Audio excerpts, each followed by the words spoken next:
Hola, buenas tardes, ¿qué tal? Soy María Escudero. Os doy la bienvenida a una nueva sesión virtual de la Red de Cuidados Paliativos de Andalucía, de RedPal. En el día de hoy vamos a abordar el tema de la información a pacientes y a familiares. Y en concreto hemos llamado a la sesión la ocultación de información a las personas enfermas en proceso de cuidados paliativos. Y para esto contamos con una persona súper experta en el tema que además acaba de terminar una investigación sobre este tema. Sabéis que nos gusta muchísimo presumir de la investigación que se hace en Andalucía y por eso muchas veces os preguntamos, ¿no? ¿Qué estáis haciendo? Porque queremos también daros un altavoz a las personas que hacéis investigación para que podáis contar vuestros resultados. Entonces, en este caso, Isaru nos va a presentar los resultados de su tesis doctoral que ha presentado recientemente sobre este tema y por la que ha obtenido la calificación de cum laude. Felicidades, por cierto. Sí. Bueno, pues nuestro docente es Isaru de la Piedra Torres, él es psicólogo, es coordinador de la Asociación Girasol, que es una asociación que trabaja en cuidados paliativos en la zona norte de la provincia de Málaga. Lleva trabajando en el ámbito de los cuidados paliativos desde 2012, es máster en Psicología de la Salud, como os decía, doctorado cum laude en el ámbito de cuidados paliativos y en concreto en este tema sobre la comunicación en cuidados paliativos.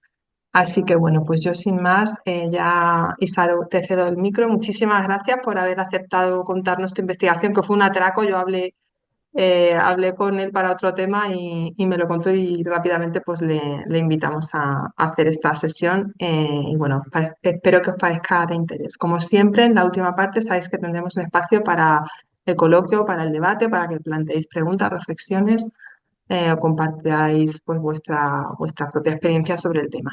Isar, muchísimas gracias. Muchísimas gracias, María. Para mí es un honor que me hayáis invitado a la Escuela Andaluza de Salud Pública. Así que encantado, además que me alegra mucho de que haya tantos profesionales y poder comentarles sobre este tema. Ujú. El título, como decíamos, es la ocultación de información a las personas enfermas en proceso de cuidados paliativos.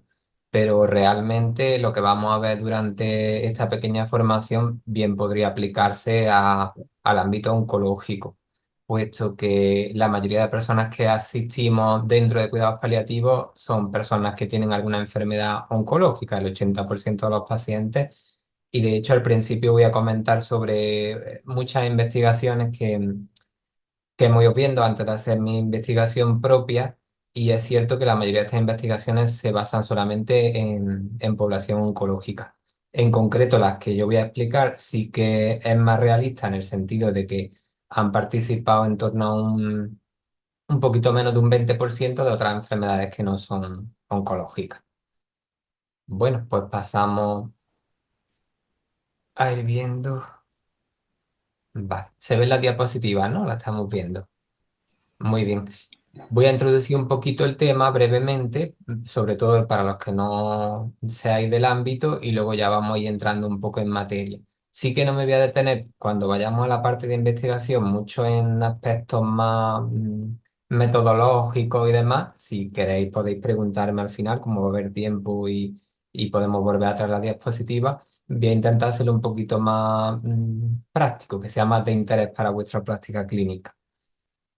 Bueno, la situación paliativa, pues una situación en la que hay una persona con una enfermedad que amenaza contra su vida, tiene un pronóstico de vida limitado, una situación en la que normalmente hay un empeoramiento de su calidad de vida y esto supone un fuerte impacto a nivel emocional. Entonces afecta tanto a la persona enferma como a su familia. El componente psicológico aquí es muy importante. De hecho, se habla de varios vértices que tenemos que trabajar en este ámbito: el ámbito físico, el emocional, el social e incluso el espiritual. Y dentro de cuidados paliativos también incluimos la atención en el duelo. Así que esta formación, en relación a la ocultación de información, tenemos una parte de duelo también. Bueno, el término un poco que elegí para hacer esto es el de ocultación de información. Es cierto que a nivel español se utiliza mucho el término conspiración de silencio, pacto de silencio, aunque si vamos a buscar las investigaciones, aunque a nivel teórico son cosas diferentes, a nivel de investigación se usan indistintamente. Lo de conspiración, pacto. y yo elegí un poco el término de ocultación, que es un término paraguas un poquito más amplio, por incluir también que no se ciñera solo a España y a los 3 o 4 países que usan el término de conspiración, sino que incluimos cualquier proceso mediante el cual se oculta, no se comunica o no se le da información a estas personas enfermas sobre aspectos de su enfermedad, lo cual implica que la persona va a estar desinformada y va a haber una falta de comunicación. A nivel mundial he puesto aquí un pequeño mapita para que sepamos que no es un fenómeno que se produzca en todas las culturas, sino que es un fenómeno que se da en algunas culturas muy concretas, en concreto en la nuestra, en España, y también a lo largo del sur de Europa. En Italia, en Grecia, Turquía, en todos estos ámbitos vamos a encontrar estudios sobre el tema. En gran parte de Asia, es cierto que hay muchas partes de Asia y África que no hay estudios, y ahí en el mapa veréis una que está en naranjita, que es Corea del Sur, que sí que hay un poquito sobre esta problemática, pero no llega al nivel que llega, por ejemplo, en América del Sur o Centroamérica. En general estamos hablando de culturas más latinas y más del sur, y también culturas del Asia, de China, de Japón. Hay estudios comparativos que incluso comparan esto, y en la cultura anglosajona pues es un fenómeno que prácticamente no se produce, es más anecdótico. Bueno, vamos entrando en materia. ¿Cuáles son las motivaciones que se ven en los estudios desde hace ya muchos años que llevan a los sanitarios a ocultar la información o no informar bien a la persona enferma? Es cierto que si nos vamos a estudios ya muy antiguos, de los años 80, 90, todavía nos podemos encontrar ahí la idea del médico paternalista. Un médico que piensa, él decide lo que es mejor para el paciente y entonces decide si informar o no. Pero en estudios actuales no nos vamos a encontrar esto. Incluso hay estudios donde vemos que la gran mayoría de los sanitarios no tienen problema en que haya flujo de información. Te van a decir que no, que sí, que al paciente hay que informarlo. Entonces, ¿por qué sigue produciéndose este problema de que luego muchas veces el paciente no está bien informado o no está satisfecho con toda la información que le han dado? Pues se debe principalmente a estos motivos que vemos en la diapositiva. Uno es que muchas veces los sanitarios prejuzgamos, es decir, pensamos que a lo mejor la persona no tiene deseo de saber más o ya tiene información suficiente. em, Infravaloramos un poco sus necesidades informativas o las sobreestimamos. Es decir, bueno, ya sabe suficiente, ya tiene la información, o yo ya se lo he comunicado. Y en otras ocasiones directamente por falta de capacitación. Hay algunos sanitarios que no saben cómo abordar el tema, o les da miedo, no se ven con los recursos suficientes. Y aquí estaríamos incluyendo tanto a los médicos, que son los principales responsables de la información, como equipos de enfermería y demás que, adaptado cada uno a su nivel, pues tienen que trabajar el tema de la información también. Bueno, ¿y cuáles serían las motivaciones de las personas cuidadoras que se han ido viendo a lo largo de los estudios? Son principalmente dos. La más importante, la de proteger, es decir, los familiares no quieren que se informe a la persona enferma y le ocultan la información porque piensan que con eso le están haciendo un bien, y es el principal motivo. Aunque hay un motivo secundario que también se ve en algún estudio, que también a veces es por falta de competencia. Sí que a lo mejor si tienen deseos de poder hablar de la enfermedad, de la muerte y de temas importantes con la persona que está con esta enfermedad avanzada, pero no saben cómo hacerlo, también tienen miedo, no se ven con las capacidades suficientes para establecer estos diálogos.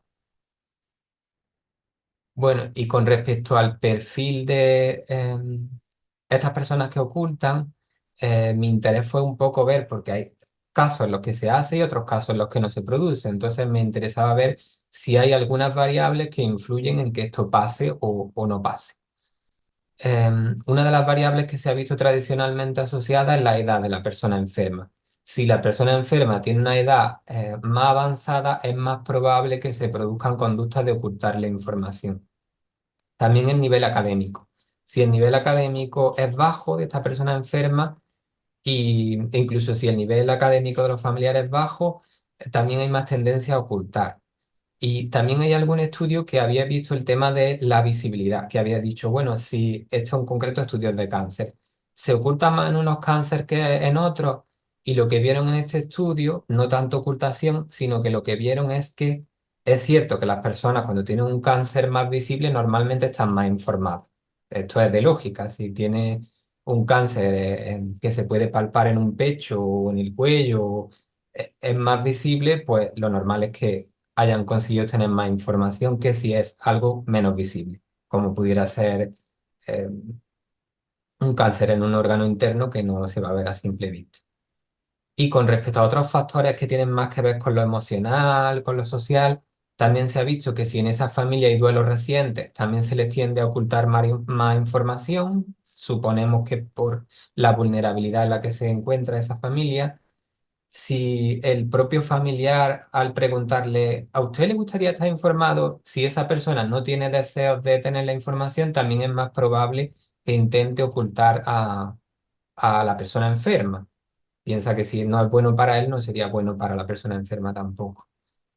Si en esa familia también hay connotaciones muy negativas sobre el cáncer, sobre la muerte, como experiencias muy traumáticas con el tema, pues también es más probable que se oculte.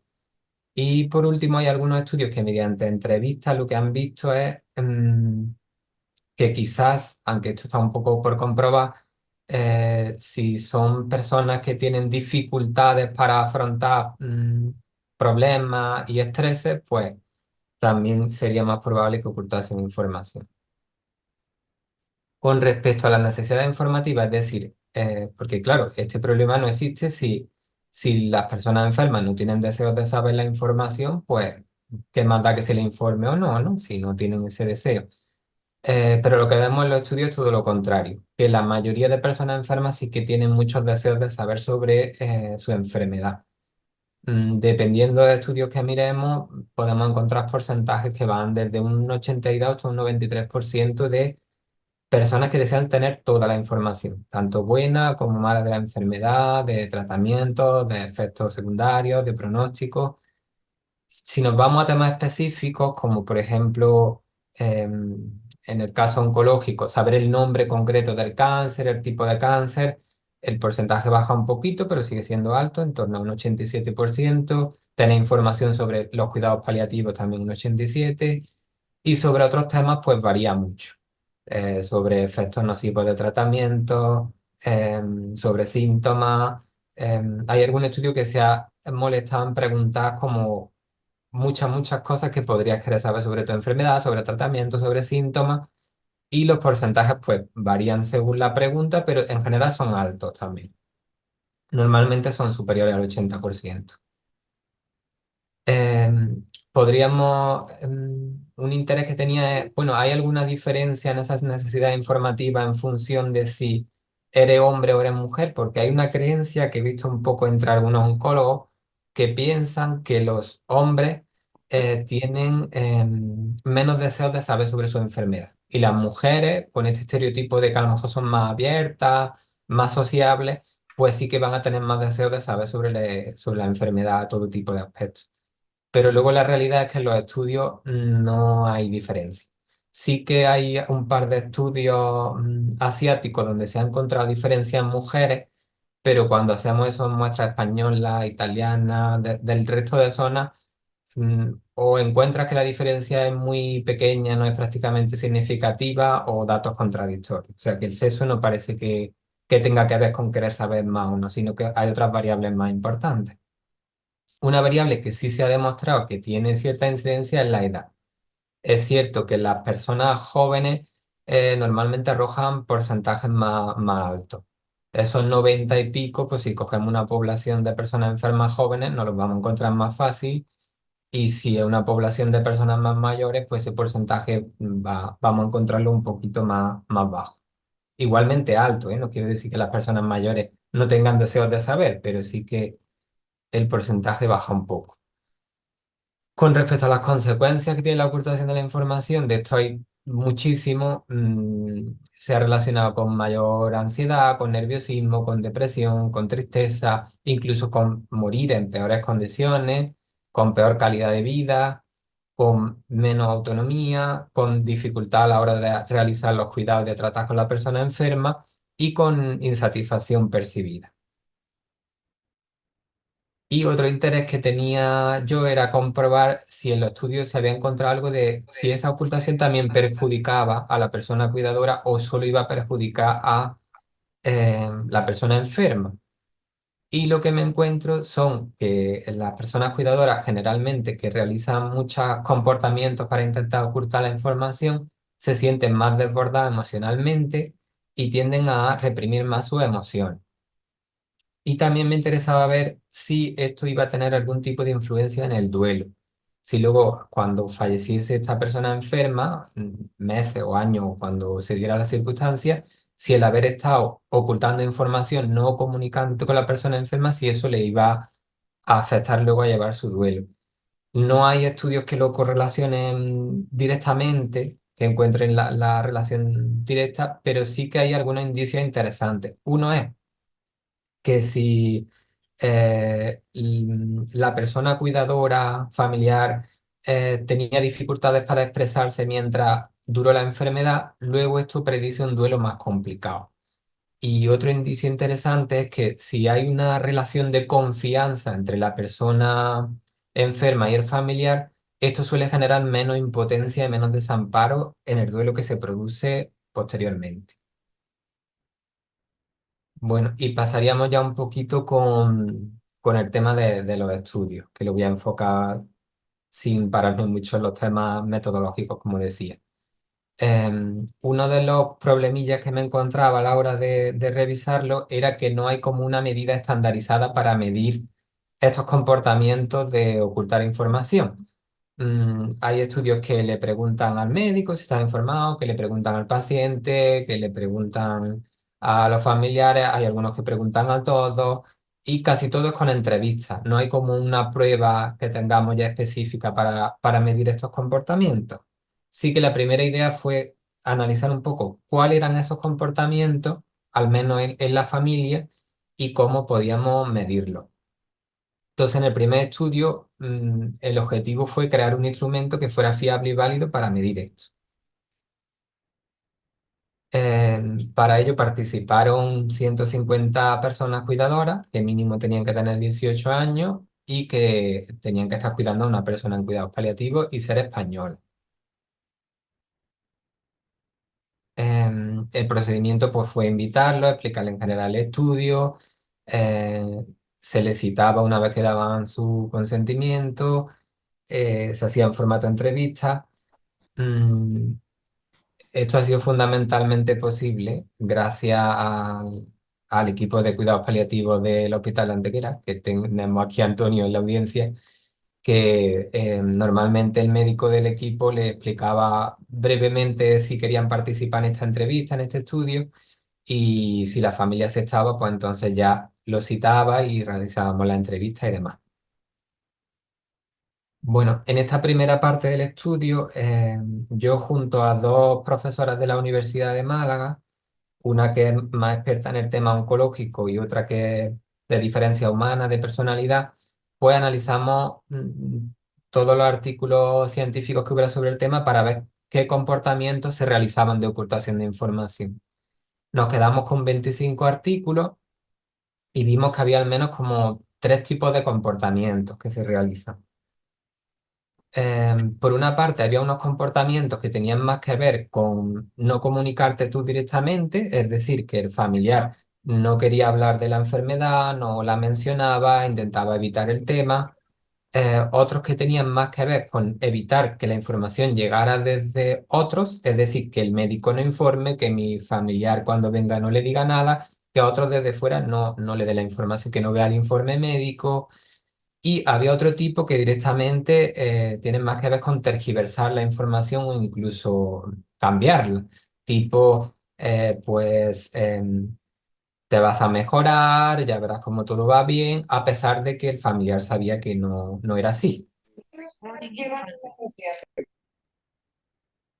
Em, bueno, no voy a entrar mucho en los temas metodológicos, como decía, pero se realizó una serie de análisis para comprobar si ese tipo de ítem valdrían. Encontramos efectivamente que se daban esos tres factores. En concreto, a uno lo llamamos ocultación de la enfermedad, a otro lo llamamos falseamiento de la información y al otro el otro tipo de ítem que se nos quedó, control de la información, controlar la información que llegaba. Ahí hay algún ejemplo de ítem de cada uno de estos tipos, pero un poco la conclusión que me gustaría que se quedara de esta idea es que hay como tres tipos de comportamientos que realizan los familiares para ocultar la información. Como hemos dicho, no digo que no pueda haber otros, pero es los que nosotros hemos encontrado en los estudios previos y los que hemos podido validar en este cuestionario.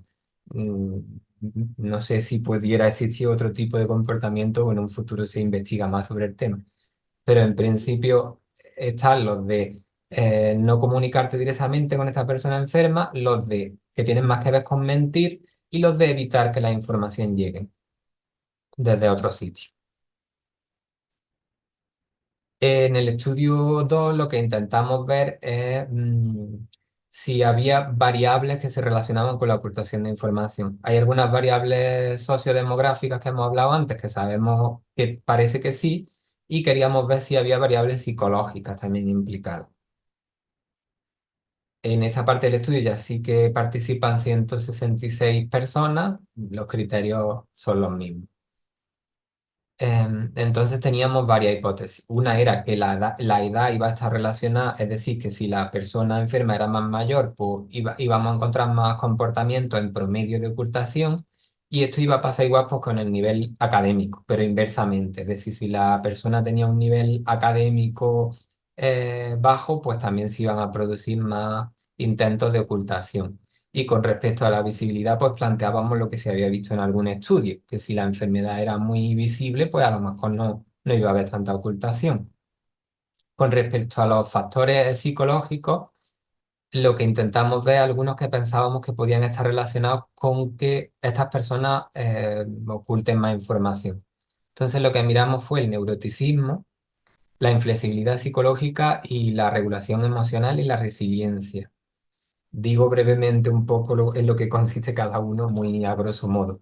El neuroticismo es una tendencia que puede tener las personas que le lleva a preocuparse, a estresarse más, a sufrir más de ansiedad. Es una tendencia personal. Si puntuamos alto el neuroticismo, pues tenemos una tendencia a estresarnos más que la media de las personas, a preocuparnos más y a poder sufrir más problemas de ansiedad.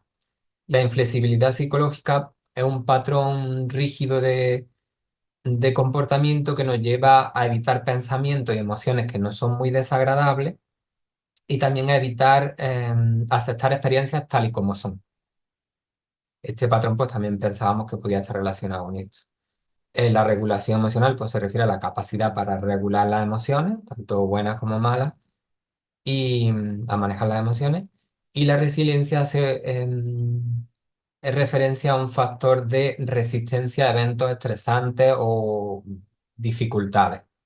Entonces, una persona con una resiliencia alta va a ser capaz de afrontar mejor eventos estresantes que una que la tuviese baja. Y por último, lo que queríamos ver si todos estos factores en conjunto podían asociarse con estos comportamientos de ocultación. El procedimiento fue el mismo, pasamos una serie de pruebas de baterías, todo en formato de entrevista para medir todas estas variables y se hicieron una serie de análisis estadísticos que, como he dicho, no me voy a detener. Comentar que de la muestra de las personas cuidadoras, la mayoría eran la pareja de la persona enferma o algún hijo o hija, que la mayoría de personas cuidadoras son mujeres, 143 fueran mujeres, y cuidaban a 98 hombres y 68 mujeres. La distribución de personas enfermas sí está un poquito más pareja, algo más. La media de edad de las personas cuidadoras es de 56 años. Y sí que en esta muestra las personas enfermas que estaban cuidando tenían una media de edad elevada, de 71 años, aunque la desviación típica es de 14 años. ¿Ves? El tiempo del diagnóstico era súper variable, es verdad que la media es de 3 años, pero la desviación típica es muy alta porque había gente que a lo mejor llevaba diagnóstica una semana y gente que llevaba 4 años desde que recibió el primer diagnóstico, o 5, muy variable. El nivel de estudio de la muestra que hemos tenido de participantes pues ha sido de un nivel académico bajo, más bien. Y con respecto a las enfermedades que eran más visibles o menos, pues estaban divididas casi por la mitad. Había más de las no visibles, como es lógico. La primera parte, encontramos que sí que hay una relación entre el nivel académico y los comportamientos de ocultación, es decir, que las personas cuidadoras que tenían un nivel académico más bajo, en promedio, realizan más comportamientos de ocultación. Y si la persona enferma también tiene un nivel académico bajo, pues en promedio también hay más comportamientos de ocultación en todos estos tipos de ocultación que mencionábamos que hay. Sí que no hemos encontrado una relación entre la edad y esos comportamientos de ocultación, aunque quizás sea porque la media de edad era muy alta en esta muestra. Entonces no había bastante variabilidad como para poder encontrar este fenómeno. Con respecto a si era visible o no la enfermedad, también encontramos paradójicamente que si la enfermedad era más visible, como un cáncer de mama o algo de garganta o más visible, se producían más conductas de ocultación, pero en concreto un tipo de conducta de ocultación, las de control. Es decir, significativamente había más conductas de evitar, de intentar que no le llegara la información de otros, de que la información no llegara de fuera. Parece que el hecho de que fuera más visible como que ponía más inquietos en promedio a estos familiares y podía llevar más este tipo de comportamiento.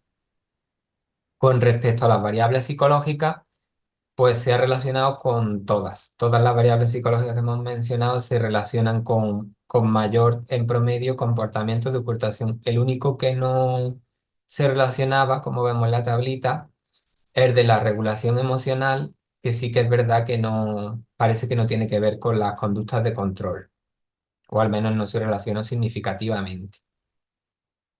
Y al introducir todas las variables conjuntas, vemos que un 30% de la variabilidad de los comportamientos de ocultación se pueden explicar a través de la inflexibilidad psicológica y de la resiliencia, concretamente. Pasaríamos a la parte del estudio 3. En este caso, lo que estamos teniendo en cuenta es a la persona enferma para ver un poco cómo se relacionaba esa ocultación de información con su bienestar y ver también cuáles eran las necesidades informativas de nuestra población.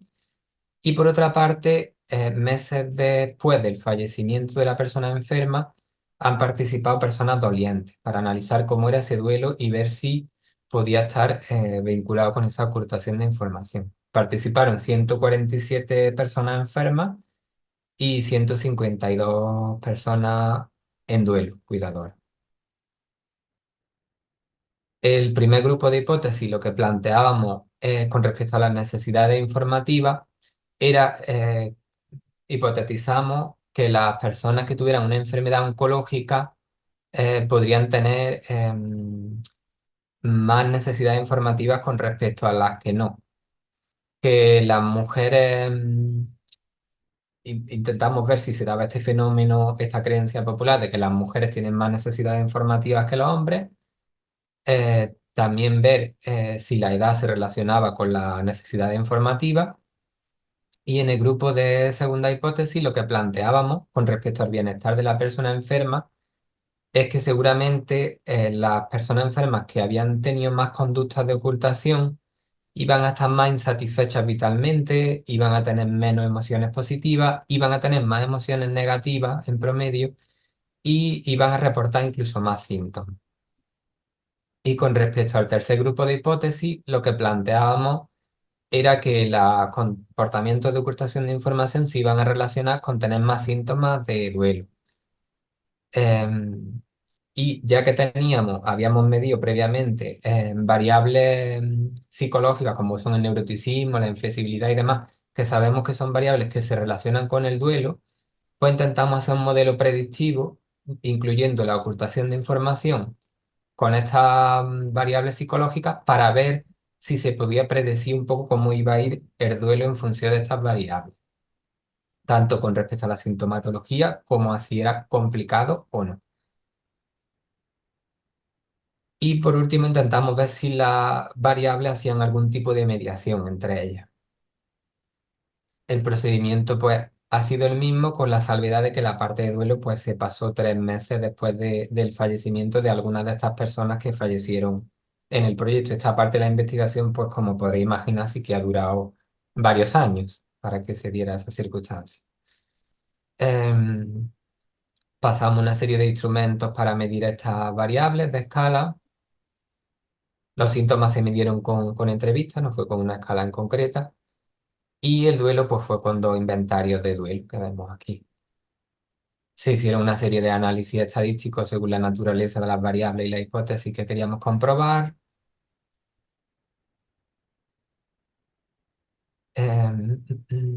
Bueno, aquí tenemos un poco el porcentaje de personas que tenían enfermedad oncológica con respecto a las no oncológicas. La mayoría, como vemos, son oncológicas. La media de edad pues, fue de 71 años, muy alta también. Con respecto a los síntomas que reportaban, el síntoma más común fue la astenia, seguido de ansiedad y la pérdida de peso. Y podemos ver en este pequeño grafiquito un poco cómo se distribuyeron los síntomas. Sí es verdad que el dolor está infrarrepresentado en nuestros participantes porque hay otros estudios donde hay más reporte de dolor. Esto lo achacamos un poco, o nos gustaría achacarlo a que hay un equipo muy bueno de cuidados paliativos y el dolor está más controlado que en otros estudios. Bueno, con respecto a las necesidades informativas, con respecto a las preferencias por la información, lo que vemos es que la mayoría de las personas quiere conocerlo todo, tanto lo bueno como lo malo sobre la enfermedad. Hay en torno a un 8% que sí que no quiso saber nada, no quería que se le informase de nada, y hay un porcentaje no menor de gente que querían, pero en principio lo positivo en ese momento de la medición, que suele ser hablarse de las cosas más buenas que se pudieran decirle. Y con respecto a la satisfacción con la información, es cierto que cerca de la mitad, un 49%, estaban totalmente satisfechas con toda la información que se le había ido transmitiendo y incluso un porcentaje alto de bastante satisfechas, pero sí hubo un porcentaje cerca del 30% de personas que estaban poco o nada satisfechas con la información que se le había dado hasta el momento, que sí que consideraban que había cosas que no se le habían informado convenientemente bien o que faltaban información por dar. Con respecto a la satisfacción con la información, al comparar el grupo de personas oncológicas con no oncológicas, no llegaba a la significación, es decir, que aunque vemos en esta grafiquita que hay como medio punto de diferencia de satisfacción con la información, que las no oncológicas estaban un poquito más satisfechas con toda la información que habían ido recibiendo, pero no llega a ser significativo, al menos en nuestro estudio no llega a ser significativo. Con respecto al bienestar de la persona enferma, pues relaciona prácticamente con todo. El hecho de que hubiera más comportamientos de ocultación de información en general ha arrojado un menor nivel de satisfacción vital, menos emociones positivas, más emociones negativas y mayor número de síntomas reportados. Lo curioso es que esto solo ocurre con dos tipos de comportamiento, con el de ocultación y con el de falseamiento. Es decir, cuando hay un nivel elevado de comportamiento de no hablar con la persona enferma sobre la enfermedad, sobre el proceso y demás, o incluso mentirle sobre ello, es cuando esto se relaciona con un malestar en la persona enferma. Pero el hecho de que la persona cuidadora estuviera intentando evitar que el médico le dé, que no vea el informe, que evitando externamente, no parece que eso tenga nada que ver con el bienestar de la persona enferma. Lo que de verdad puede incidir la persona enferma es la comunicación directa con su cuidador en estos aspectos. Haciendo un análisis un poquito más exhaustivo, me interesaba ver un poco a partir de qué nivel realmente esto es relevante. Em, dividiendo, porque esta escala se puede dividir un poco en un nivel bajo de comportamiento, moderado, intenso, muy intenso. En emociones positivas no hay diferencia significativa. La diferencia significativa, ni en satisfacción tampoco, la he encontrado en las emociones negativas y en los síntomas. En las emociones negativas, sí que a partir del nivel intenso, frente a los que han sufrido un bajo nivel de ocultación, sí que aparecen más, en promedio, más afectividad negativa. Y en síntomas, que la diferencia se ve entre los que han recibido muy poca ocultación y los que han recibido niveles muy intensos, que sí que hay una diferencia significativa que en promedio son 2 síntomas, mientras que los que habían recibido poca reportan unos 4 síntomas de media, los que han recibido muy intensa llegan a reportar hasta 6 síntomas de la enfermedad. También me interesaba ver si, con respecto a alguno de todos los síntomas que medíamos, si estaba relacionada la ocultación en concreto con alguno, porque había mucha especulación de que, lo señalan otros estudios, de que quizás van a reportar más dolor los que han sufrido más ocultación, pero nosotros no hemos encontrado eso. Lo que hemos encontrado es que estaba relacionado curiosamente con la disnea. Lo que encontramos es que en niveles, los que habían recibido un nivel de ocultación bajo, en ese grupo había más personas que no reportaban ese ahogo, esa disnea, y los que habían recibido niveles muy intensos, sí que había más personas que reportaban este síntoma de disnea, esa dificultad para respirar, ese ahogo. Mm, eh, Pensé, digo, bueno, puede ser que tenga también que ver con el tipo de enfermedad. Evidentemente, si metemos factores como cáncer de pulmón, cáncer de pleura, cáncer que tienen más que ver con que aparezca el síntoma de la disnea, pues también vamos a encontrar una relación. Pero es curioso porque la relación es más fuerte con la ocultación de información e incluso más fuerte que cuando se tratan de enfermedades que en teoría deberían producir más este síntoma.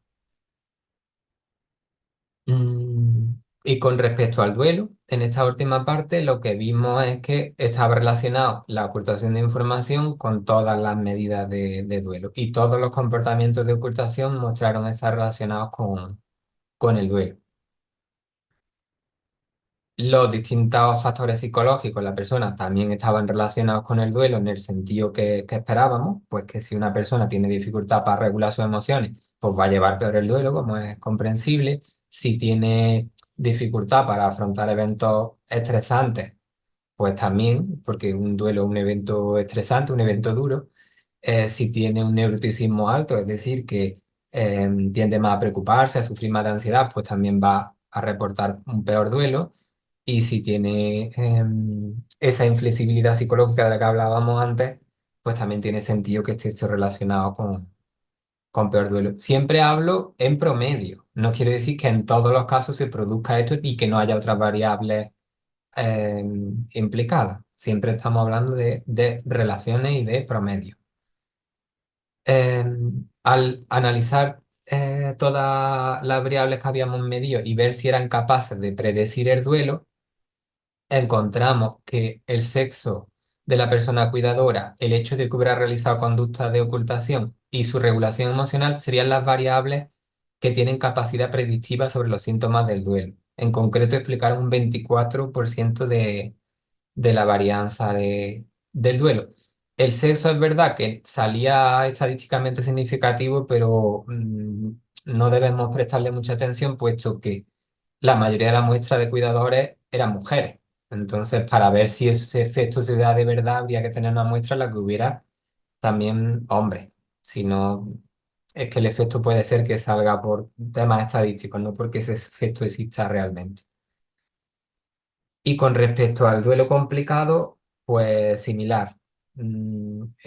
Tanto la ocultación de información como la capacidad para regular las emociones eh, crea un modelo que es capaz de clarificar un 70% de los casos. Es decir, que si en base a esos dos factores se podría acertar gran parte de saber si luego el duelo va a ser complicado o no. Y por último, en las variables mediadoras, lo que víamos era un poco que todas esas variables psicológicas eran mediadas por las conductas de ocultación de información y era de esta forma en la que parece que inciden en el duelo complicado. Conclusiones un poco. Existen al menos tres comportamientos de ocultación de información, al menos en la familia. Eh, una cosa que no encontramos fue que el hecho de que pasara más tiempo desde el diagnóstico no se relacionó con las conductas de ocultación. Es decir, que personas que a lo mejor la habían diagnosticado hace una semana frente a personas que llevaban años diagnosticados, el familiar cuidador seguía con el mismo nivel de ocultación. O sea que no hay que pensar que porque pase el mero paso del tiempo, eso cambia, sino que requiere algún tipo de intervención. Mientras más visible era la enfermedad, pues parece que había más conductas de control, pero no parece que esto afecte a otros tipos de comportamientos de ocultación y que la relación entre estas variables psicológicas y la ocultación de información, pues aporta novedades con respecto a estudios previos, porque vamos viendo un poco cuál es la psique o cuáles son los temas que trae la persona consigo que le puede llevar más a ocultar la información y esto nos puede abrir más vías de tratamiento, porque a lo mejor no solo debemos abordar directamente la ocultación, sino que a lo mejor dando herramientas de regulación emocional, de manejo de estrés y demás, también esto puede favorecer que se produzcan esas comunicaciones. Lo que comentaba antes del sexo, que no era muy relevante por el tema de que no se ha encontrado. La otra conclusión importante que nos podemos llevar es que la mayoría de las personas tienen necesidad informativa alta. Es verdad que la edad va a afectar este resultado y en nuestro estudio encontramos una necesidad informativa un poquito más bajita de lo habitual porque la media de edad de personas enfermas era muy alta, pero cuando participan edades más heterogéneas, sí que vamos a encontrar porcentajes muy altos. E incluso en estos casos, si nos encontramos un 70 o un 80%, siguen siendo la mayoría de la gente.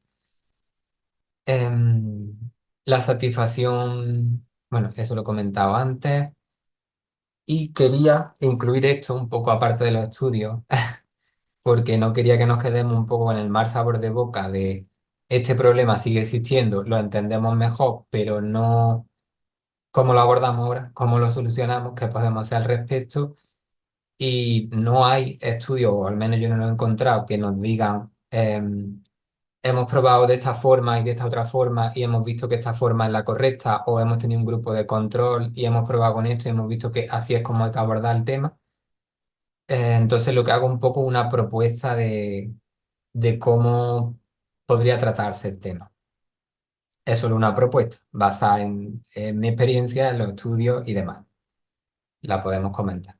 Em, para mí el mejor remedio sería la prevención, es decir, si desde el primer momento los médicos y los sanitarios que empiezan a atender a la persona enferma empiezan a interesarse por la información, empiezan a informar, pues este problema no llega, no va a trascender a la familia.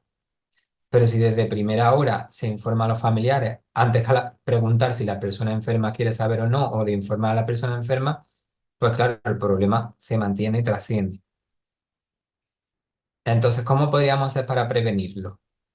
Habría que informar a la persona enferma desde los primeros sanitarios que encuentran el diagnóstico.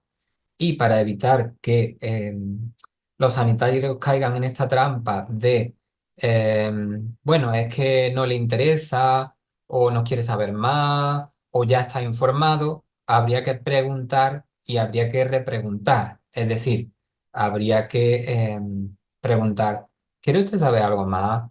¿Le falta más información? ¿Hay algo que no le ha quedado claro?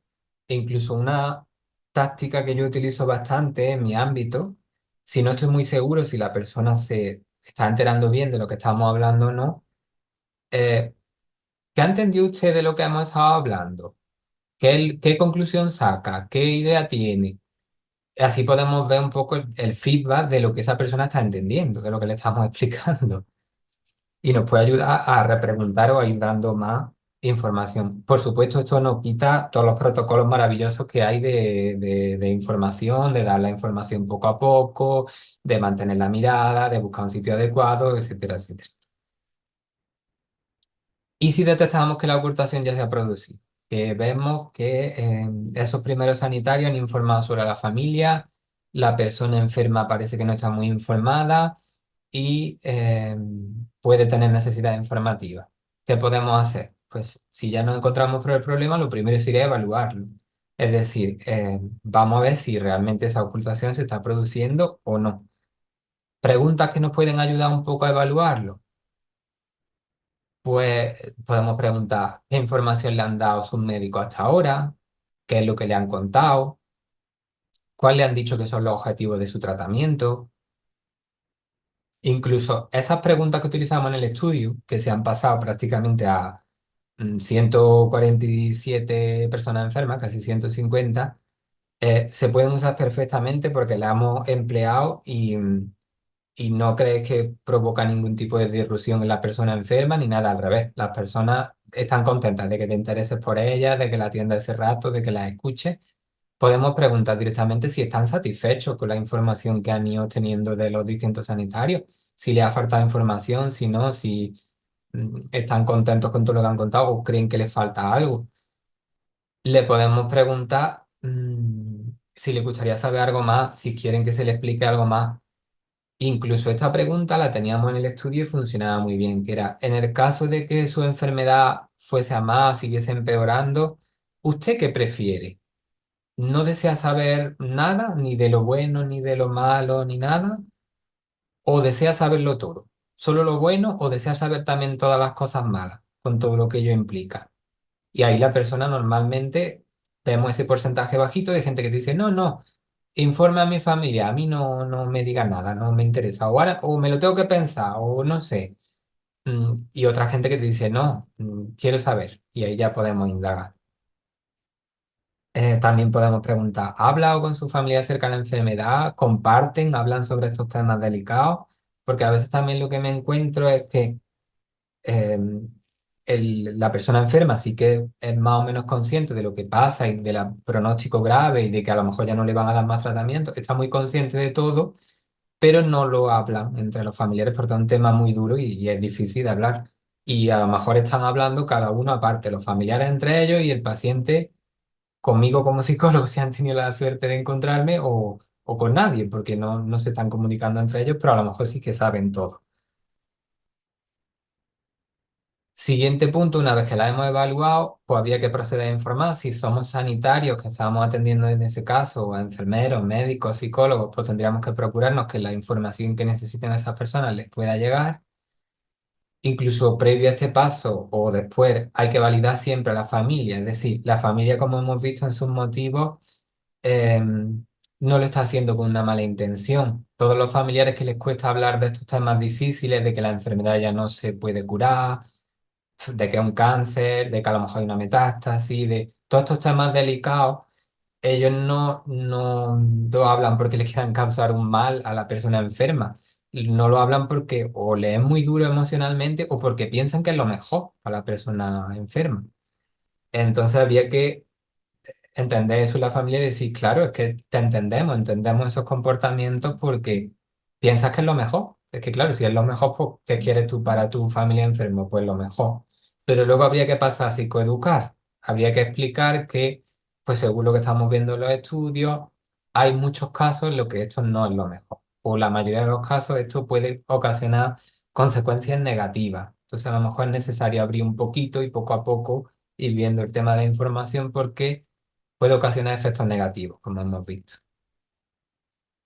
Y después de eso, yo creo que esta primera parte cualquier sanitario podría llevarla más o menos a cabo, con un poco de entrenamiento y conocimiento. Enfermeros, auxiliares, médicos. Y si la cosa se complica, hay una negativa muy fuerte de la familia, no conseguimos abrir un poquito,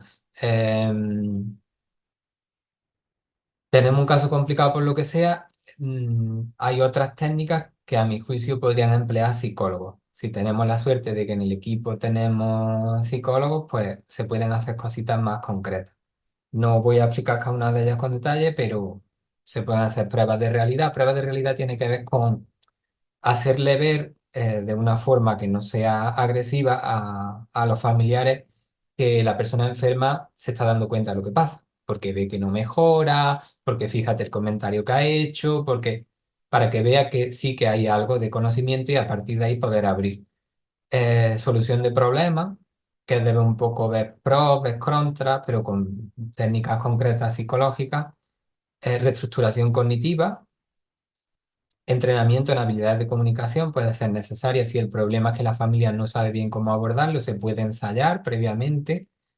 Incluso dinámica de comunicación familiar, en las que esté ese terapeuta, esté el familiar, esté el paciente y entre todos podamos ir solucionando ese tema.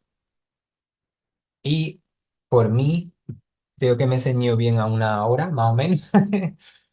Creo que he abordado los temas principales y demás. Si os parece, ya podríamos empezar un poco con tertulia, preguntas, comentarios y distintas cosas. Genial, Isaru, muchísimas gracias.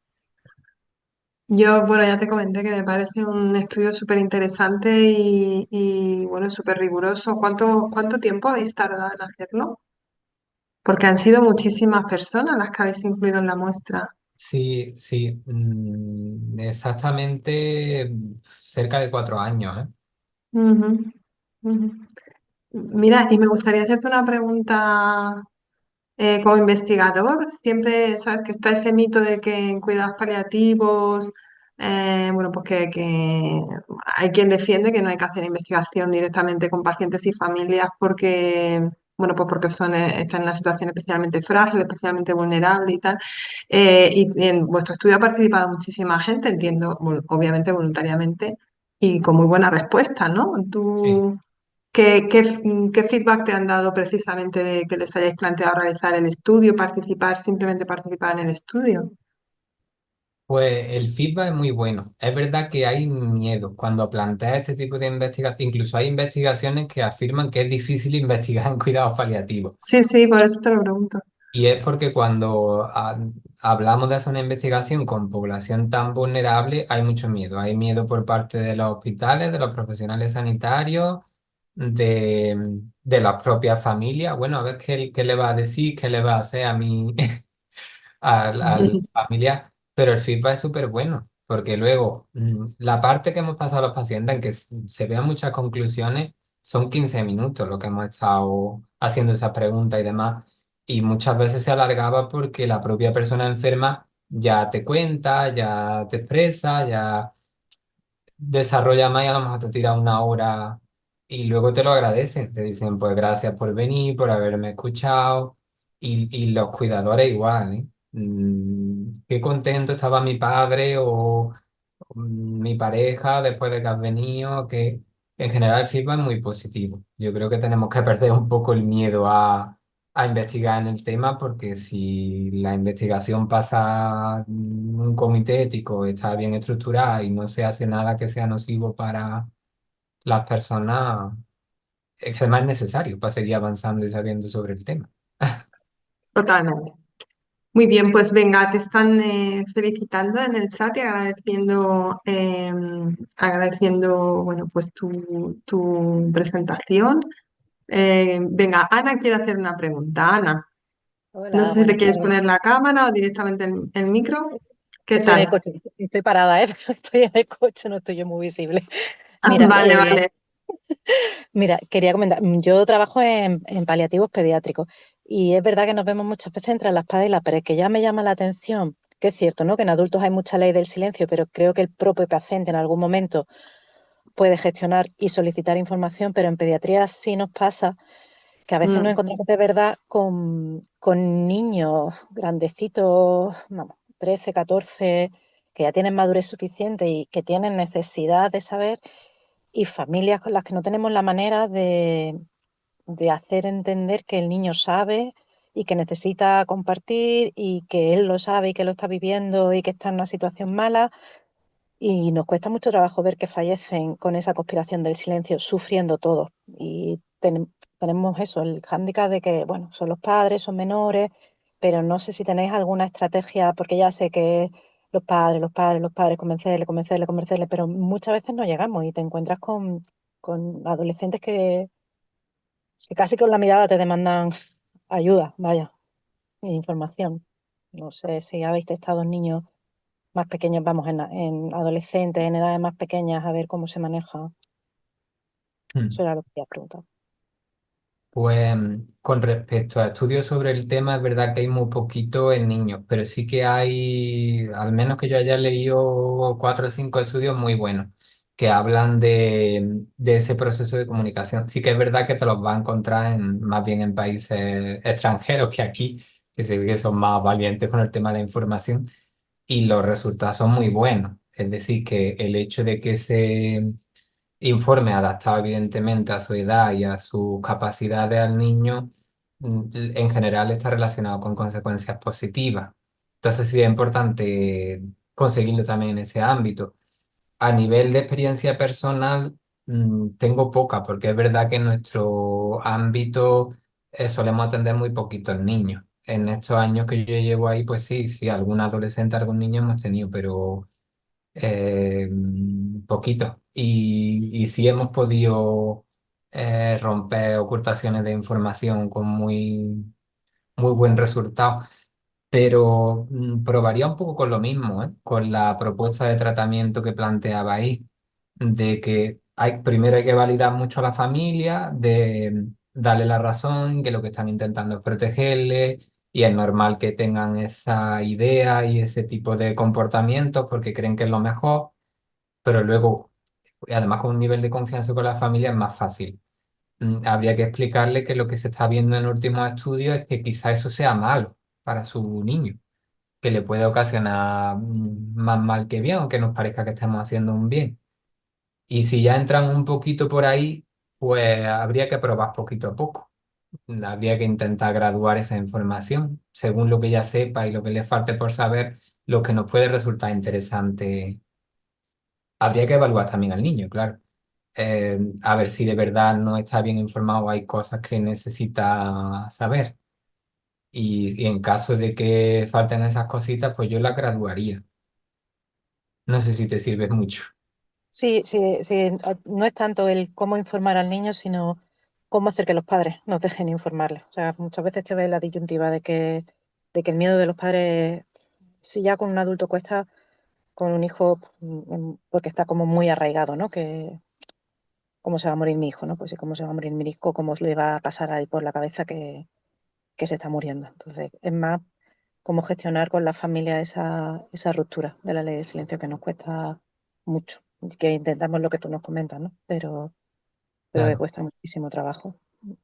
No hay investigaciones sobre el tema, al menos yo no la he encontrado. Lo que a mí me ha servido un poco a nivel personal, es eso, validar mucho a la familia y luego intentar hacerle ver que no es lo mejor. Intentar poco a poco hacerle ver que es mala idea el hecho de que no esté informado, que eso le puede porque una cosa que pasa mucho que estamos estudiando psicología es que la incertidumbre suele ser peor que no saber nada o saber todo.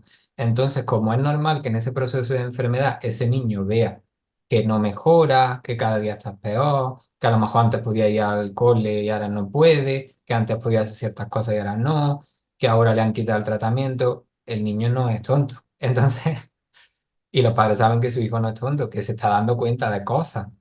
Y ese estado de incertidumbre muchas veces puede generar más ansiedad, aunque los niños lo manifiesten diferente y no se detecte tan fácil como los adultos, pero puede generar más ansiedad y más problemas, que el hecho de que se le vaya dando información poco a poco y adaptar. Entonces, tendrías que haber la forma de poder explicarle, que no digo que siempre se vaya a conseguir, pero habría que intentar hacerle ver esto a los padres para que te dejen de entrar un poco. Muchas A mí gracias. me ha servido en otros casos de hacerlo en conjunto, de estar con los padres, con el niño y yo en medio y hacer que ahí fluyera un poco la información, habiéndolo pactado primero con los padres, que es lo que vamos a hablar en esa sesión. Gracias. En el chat, Isaru Juan José ha puesto también una pregunta. Bueno, te felicita, estupenda presentación. Tengo una pregunta. En pacientes oncológicos, ¿se ha evaluado el grado de conocimiento de los pacientes y familiares si son conscientes de la diferencia entre quimioterapia activa versus quimioterapia paliativa y si esto tiene relación en cierta manera con la ocultación de la información? Yo en concreto no sé de estudios que hayan mirado eso, pero a nivel personal te diría que muchas veces las personas no saben si la quimioterapia que están tomando es con un objetivo curativo o paliativo. Por eso una pregunta para mí importante meter dentro del tema de la votación. Yo le suelo preguntar, bueno, ¿y qué te ha dicho tu oncólogo? ¿Cuál es el objetivo de esta quimioterapia? ¿Para qué? Si te dicen para curarme, para ponerme bien y sabemos que eso no es real, pues evidentemente hay una mala información ahí hacia esa persona enferma. Y otras veces, sorprendentemente, pues te dicen, a lo mejor una radioterapia que se da puntualmente es para reducirme el dolor. Bueno, pues a lo mejor sí está mejor enfocado.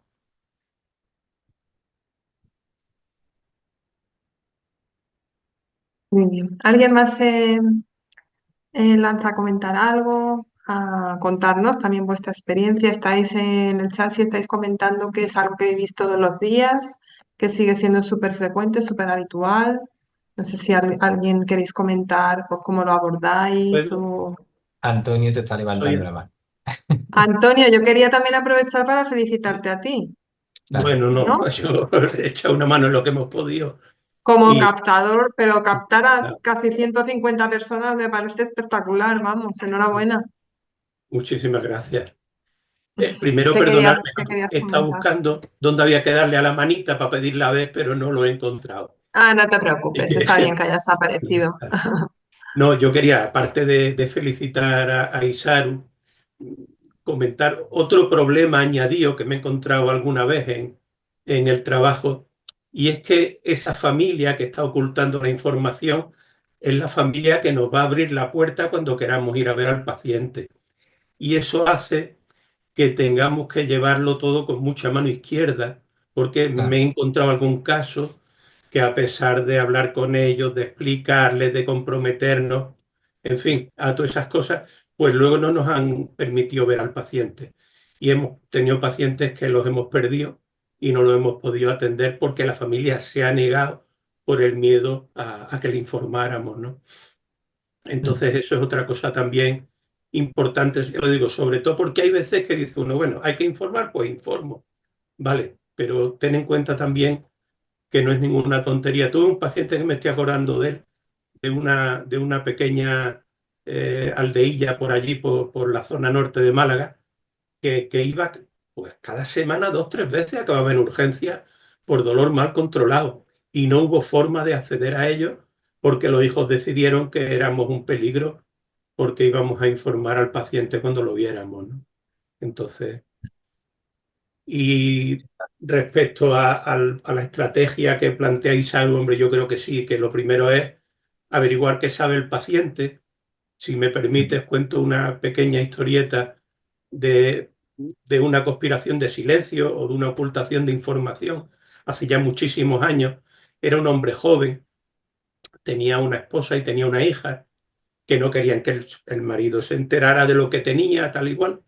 Y, y un día, además lo recuerdo perfectamente, estaba el hombre en la cama, el paciente, a ambos lados del cabecero, la esposa y la hija, y a los pies de la cama estaba yo. Y charlando amigablemente, y de pronto me dice, Antonio, ¿te puedo hacer una pregunta? Claro, la cara de la madre y de la hija ya empezaron a cambiar, ¿no? Digo, sí, hombre, ¿qué es lo que quieres saber? Dice, ¿yo qué es lo que tengo? Entonces, claro, lo primero, evidentemente, como estamos diciendo, es averiguar qué es lo que sabe el paciente. mm. Pues no sé qué te dijeron a ti en el hospital cuando te dieron el alta. No, me dijeron que tenía un mieloma. Correcto, ¿y qué quieres? ¿Saber lo que es un mieloma? Claro, a todo esto las caras de la mujer y la hija pues seguían cambiando hacia el pálido verdoso. Digo, ¿tú lo que quieres saber qué es un mieloma? Dice, no, no, un mieloma es un cáncer. Digo, correcto, entonces, ¿qué es lo que quieres saber? Yo quiero saber dónde está el mieloma. Yo sé dónde tengo el pulmón, el cerebro, la ojo, pero ¿dónde está el mieloma? ¿No? Entonces, muchas veces damos por sentado qué es lo que el paciente sabe o qué es lo que quiere saber, y hay veces que no es tal, y lo que tenemos que ir con mucha mano izquierda, con mucha precaución, viendo qué es lo que quiere saber, y, perdón, qué es lo que sabe y luego qué es lo que quiere saber.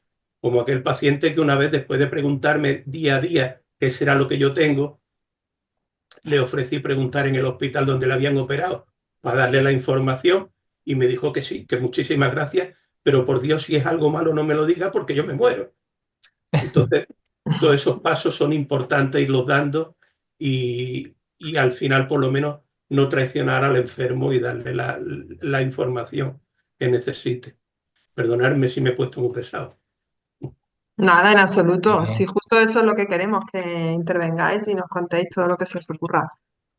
Porque sí. todo eso ayuda a los compañeros y compañeras también que están participando o que luego puedan ver el vídeo. Y Saru, ¿tú querías decir algo? Charo está diciéndote, Antonio, totalmente de acuerdo contigo Sí, en el quería chat. decir algo, una anécdota con respecto a lo que Antonio ha contado. Bueno, que se me habían venido dos cosas en mente. Una es que a veces ese nivel de ocultación llega tanto que no podemos intervenir. Y fíjate que es súper grave porque luego llevan el dolor más controlado, no tienen la atención médica más adecuada que deberían tener. Y esto pasó, es muy raro, pero de todas las personas que Antonio fue captando, fue enviándonos, pasó con un par de personas. Hubo con una mujer, una familiar que aceptó, que le dijo a Antonio sí y tal. Y cuando yo llegué a verla, que fue en el hospital, además, porque también íbamos tanto al domicilio como al hospital, donde estuvieran, vamos, no me permitieron acceder para ver a la persona enferma. Sí que dijo, pero ¿qué es lo que va a hablar? ¿Pero qué le va a decir? Evaluó el familiar, que era como un peligro, a ver lo que le va a decir este.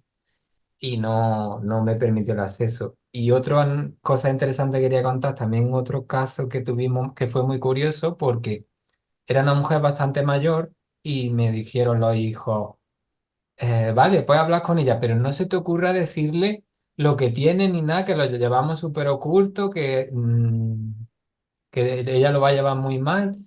Y cuando me siento con esta persona sola y empiezo a hablar, me cuenta que tiene un cáncer, dónde lo tiene, que tiene una metástasis, que sabe que no se va a curar, que piensa que va a fallecer. Lo sabía todo.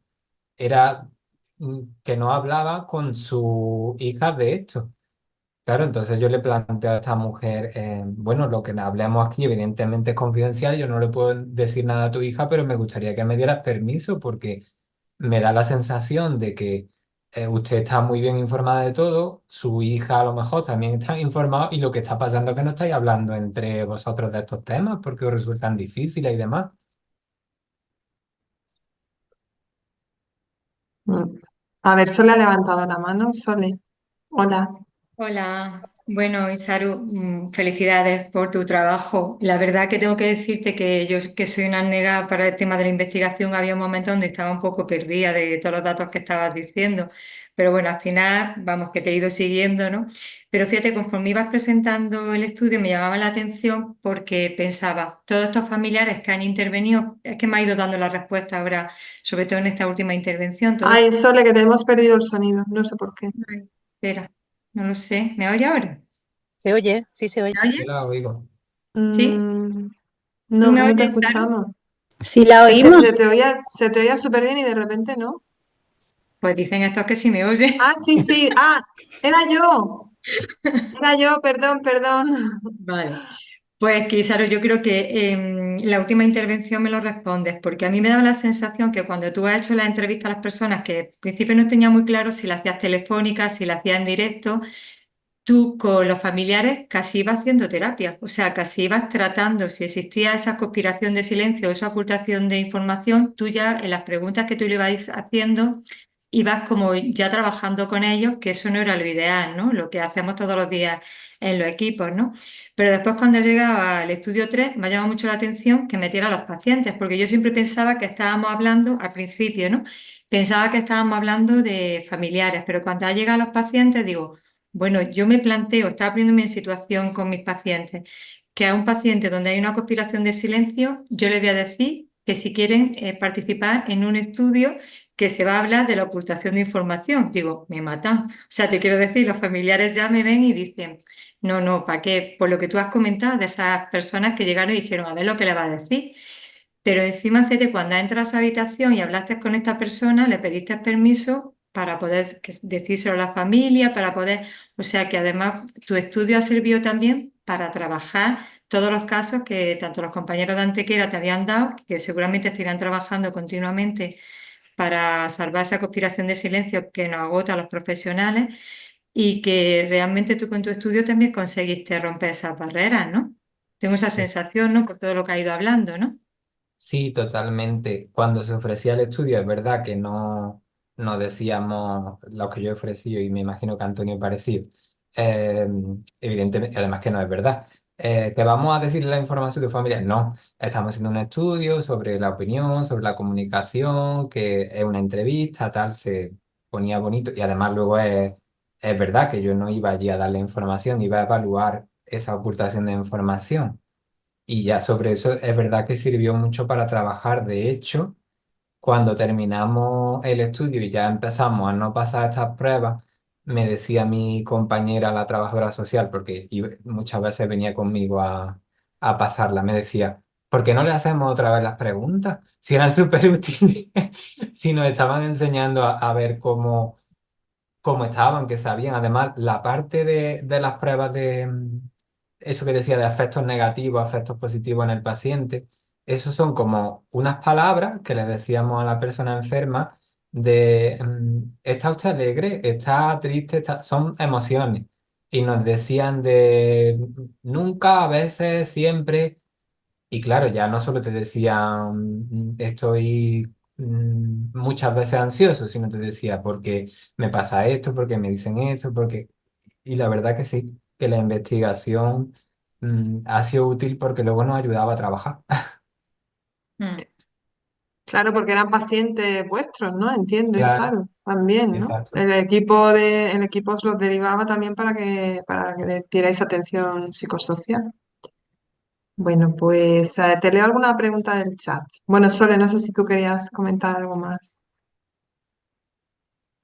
Que no, que eso, que muchas gracias, que me parece que además, o sea, que la investigación que nos resulta tan ardua hacerla, es que has puesto un nivel alto, tengo que decirte, que no ha sido un nivel fácil, pero aparte de eso, que fíjate que al fin y al cabo con la investigación también ayudamos, no solamente a sacar datos, que sí es verdad que a grosso modo ya los teníamos en mente, o sea, las conclusiones que tú has sacado pues son conclusiones que más o menos sabemos todos que podían haber salido, pero aparte es que están muy bien, están recogidas, están documentadas y aparte pues ha ayudado a gente, o sea que mi enhorabuena a todos.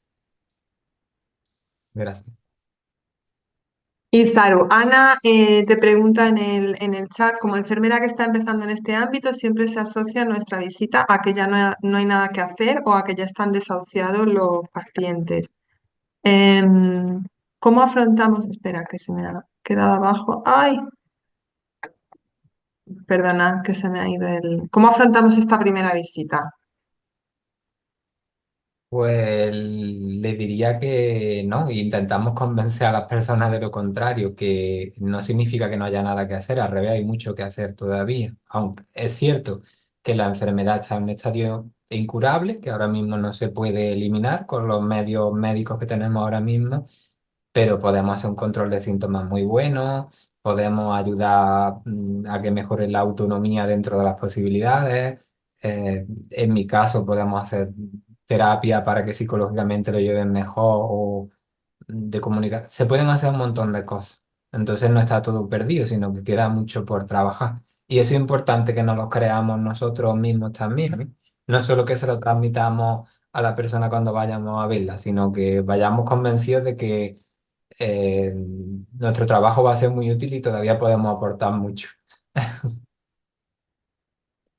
Lola también ha escrito en el chat, hola, trabajo en cuidados paliativos en Huelva y la falta de información es la tónica general en el trato con nuestros pacientes y familia, lo que dificulta nuestro quehacer de forma importante. Además, cuando el paciente se sincera y admite que sabe lo que le ocurre, la familia culpa a los sanitarios que les atendemos. Mm. Sí, suele pasar. Y ojo que una cosa que no he comentado con los estudios y demás, pero sí que es muy normal que haya un primer impacto negativo. Porque se han hecho estudios en el cáncer, eso se ha hecho mucho, de pasarle una prueba de ansiedad antes de recibir diagnóstico y después, y el nivel de ansiedad que hay justo después de recibir un diagnóstico de cáncer o de recibir un pronóstico es súper alto. Y incluso desde síntomas depresivos también nos encontramos niveles muy altos.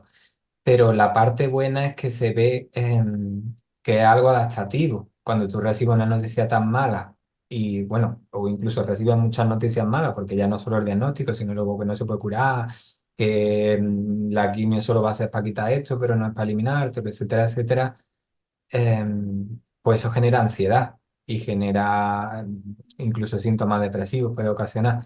Pero también lo que se ve en los estudios es que eso remite, que es un primer impacto cuando recibimos la mala noticia, pero luego con el pasar de los días se va... Es cierto que hay personas con mecanismos de afrontamiento muy buenos que en 3 días vuelven a un nivel normal de ansiedad, que es el que tiene habitualmente, y gente que le cuesta 3 semanas. Pero, pero en general es algo a lo que la persona se puede ir adaptando. Y más si tiene ayuda de un equipo bueno.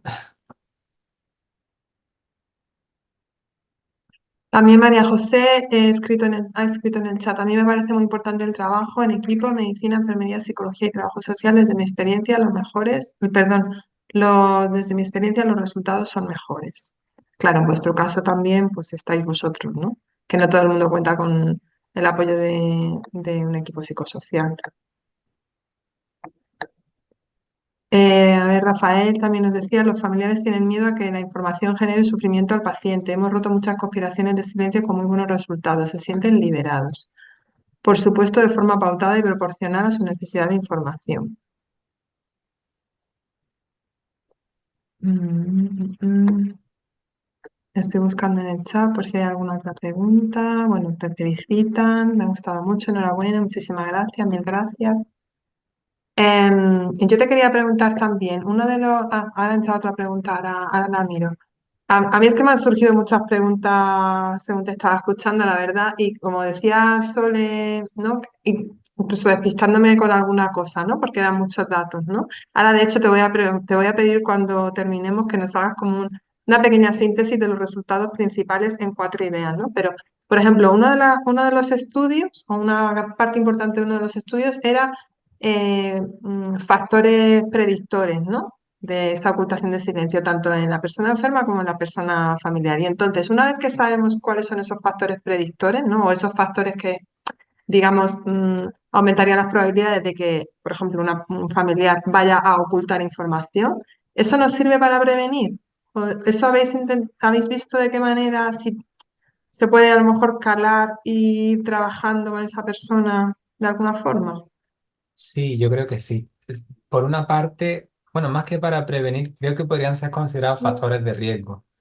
Si el Ujú, paciente es mayor, si hay un nivel académico en la familia bajo, si vemos o intuimos, porque claro, eso necesitamos pruebas para evaluarlo, pero podemos intuir que tienen unos mecanismos de afrontamiento más bien malos, que te cuentan que han tenido, yo que sé, otros familiares enfermos y que han sufrido mucho y que lo han llevado muy mal, esa resiliencia baja, esa dificultad para aceptar la realidad. Si vamos detectando esos factores, pues yo creo que son factores de riesgo. Se puede tener en cuenta como factores de riesgo. Es decir, bueno, aquí hay mucha probabilidad de que no haya buena comunicación sobre la enfermedad y sobre los temas menos agradables, sobre los temas importantes. Y nos puede ayudar a estar más pendientes de esa familia e intentar intervenir eso. Y luego, ya los psicólogos que haya por aquí lo pueden tener en cuenta también como un factor para intervenir, de que si vemos que el problema es que la familia tiene unos recursos, tiene un patrón psicológico donde les cuesta más, pues a lo mejor una forma de trabajarlo es facilitarle. A lo mejor podemos hacernos un súper entrenamiento en habilidades y demás, porque seguramente no nos va a dar tiempo, pero sí que podemos ir trabajando un poquito cómo pueden afrontar mejor esa situación estresante. Sí que se pasa un poquito de algunas técnicas de aceptación y compromiso, de reestructuración ujú. colectiva, pero orientada en ese sentido. Pues mira, voy a aprovechar también para vender mi libro, ya que comentas cómo ir trabajando un poco con la familia, ¿no? O con estas personas. Mirad en la web de Redpal, que yo creo que la conocéis, ¿no? Redpal.es.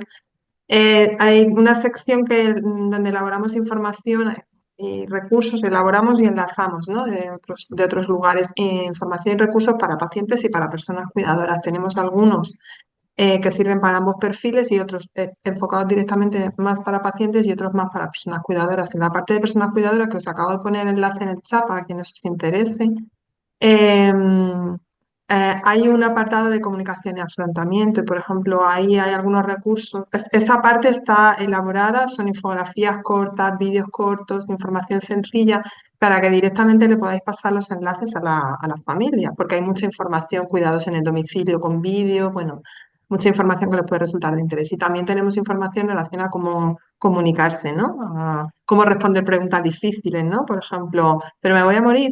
¿No? O ese tipo de preguntas que a veces, ¿no?, hacen los pacientes y las familias dicen, pues no es que no sé qué contestarle, ¿no? Pues ahí, por ejemplo, tenemos elaborados cuadros con muchas de esas preguntas o muchas de esas frases y algunas posibles respuestas, algunas respuestas que no hay que decir y otras que sí. Bueno, os lo pongo ahí por si os sirve como recurso y queréis recomendarlo alguna vez a las familias con las que trabajáis. Bueno, pues estamos ya rozando la hora y media, que era el tiempo que nos habíamos trazado. Entonces, Isaru, yo te hago este último atraco para terminar. Si nos puedes resumir como las ideas fundamentales, los resultados principales y lo que tú quieras decir para ya despedir la sesión. ¿Con qué nos quedamos? ¿Con qué nos quedamos que nos sirva para mejorar esa práctica clínica del estudio que habéis hecho? Pues animaría a quedarse con que este es un problema que, como sabemos, sigue existiendo y que está en manos de todos trabajar para intentar solucionarlo. Que aunque haya excepciones, sabemos por los estudios que en la mayoría de los casos el que se oculte información y no fluya es negativo, y como sanitarios y científicos que deberíamos ser, tenemos que buscar siempre lo que sea mejor para la persona enferma y también respetar sus deseos y su inquietud de información. Hemos visto en los estudios que hay al menos 3 comportamientos que realizan los familiares para ocultar la información. Los 2 primeros son los más negativos para la persona enferma, el hecho de que engañen o no se comuniquen con ella, el de que eviten, pues parece que al familiar le influye menos. Incluso son cosas que, como hemos visto, pueden influir en cómo van a llevar el duelo después. Entonces tenemos que evaluar esa ocultación de información y deberíamos trabajar con ella. No sé si sirve un poco. Sí, sí, claro que sí, sirve como resumen. Bueno, pues entonces, si os parece, lo dejamos aquí.